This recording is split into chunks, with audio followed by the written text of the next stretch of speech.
Hey there, Essie Faye here, and welcome to Book Talk with Essie Faye. I'm very excited to be here with you, and I'm so glad you decided to join me for Book Talk. This is our first little book talk, and we are um, talking about The Garden Within by Dr. Nita Phillips, and the title is simply The Garden Within, where the war with your emotions ends and your most powerful life begins. This book, oh my gosh, is so amazing. I'm so glad that I purchased it. I purchased it a while back, but I have been reading through and enjoying every moment of reading. This actually has helped me to get through a large amount of work um, toward my healing journey. And this is just amazing because she builds a bridge between mental health and faith. And for decades prior, there really was no bridge between the two. There has long been a gap. I grew up in the church, and if you're listening to this, maybe you've grown up in the church too. But for decades, the idea was that if you had faith, you wouldn't go to the hospital.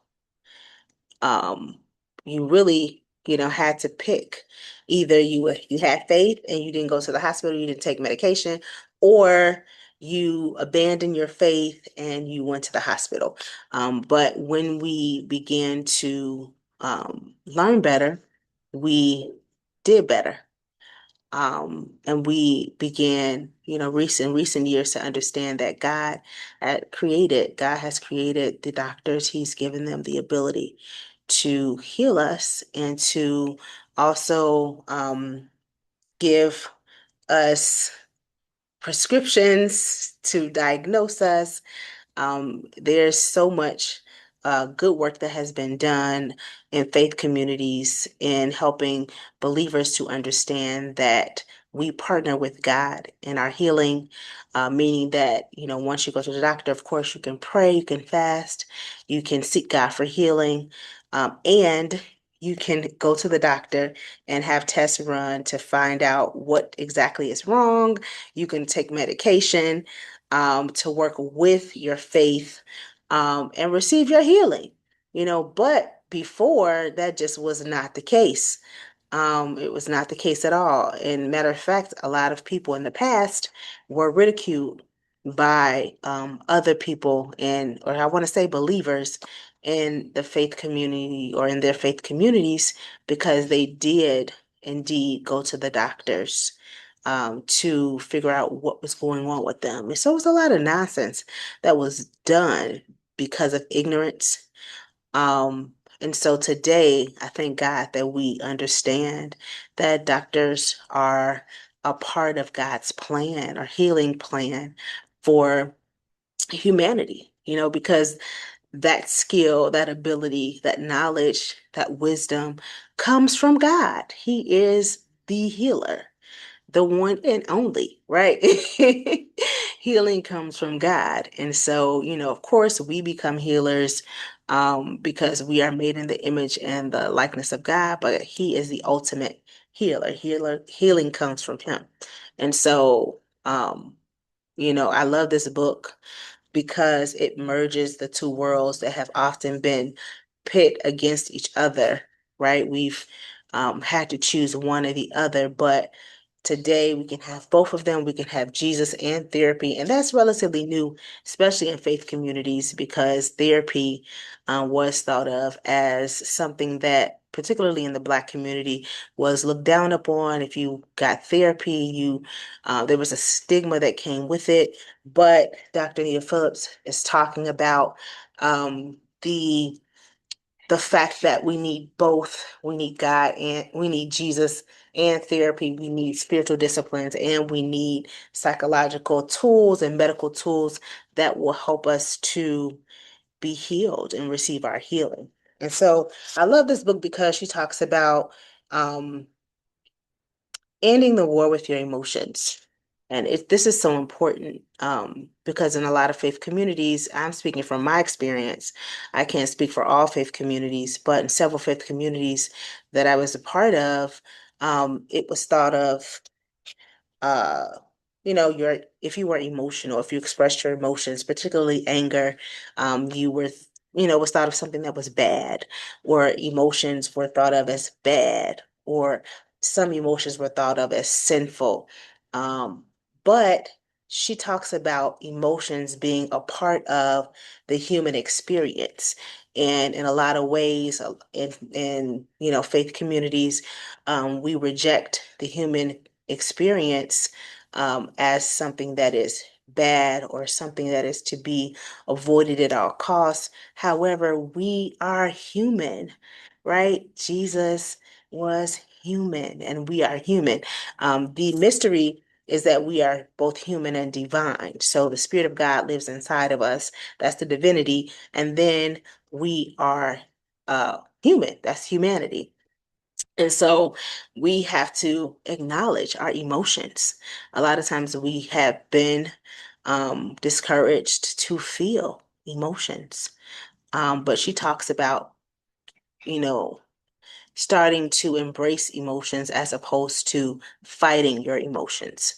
When life happens and bad things happen to good people, we are allowed to feel, to feel that pain, to feel that hurt, to feel that anger, to feel that rage, to feel that disappointment, that sadness. And a lot of times in faith communities, we want to super spiritualize it. We want to throw a scripture at it. We want to, tell the person who's suffering, oh, you need to have faith. No, they need to sit in that emotion and feel that emotion and not fight against it. She talks about, the war with emotion ends, and as we begin to embrace our emotions, we can live our most powerful lives. And I mean, it's just an amazing thing. I really been blessed by this book in that I have been, just praying and also reading books and seeking to become more emotionally intelligent and, just trying to become more aware, self-aware, and aware of my emotions and my joy triggers, my sadness triggers, my anger triggers. I have just been, searching myself and really, on a healing journey to heal from trauma, to heal from my childhood, to heal from toxic relationships. And I've been doing a lot of work, and the work is necessary. The work is not easy at all, but I am partnering with God so that I can receive my healing in every aspect of my life. But she's totally right. Um, Once you are more self-aware and you can identify your emotions, communicate about your emotions, and you can manage your emotions well, then it is a powerful life that you step into. You are empowered to guide your life and to decide what kind of life you want to live. You are empowered to move forward and to truly know who you are. And you discover your patterns, you discover your habits, you discover your emotional triggers, you discover your tools, both spiritual and natural, both spiritual and medical, that you can use to cope when bad things happen, or when disappointment comes, or when you drop the ball, or I mean so many different things. So many different blessings have come from me reading this book. And also, I think just the mindset shift, or the paradigm shift regarding emotions is amazing. And so I want you to join me. Tell me what you think about this quote about ending the war with your emotions.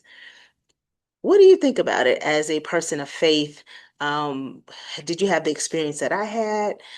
Let me know in the comments. All right. See you at the next book talk.